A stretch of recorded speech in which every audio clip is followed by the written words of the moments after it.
Irekitako zauriak orbain bihurtu dira, lotuta egon garen gorputz libreak gara.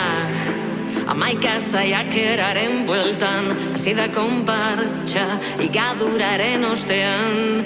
Bilakatu ginen hondartza,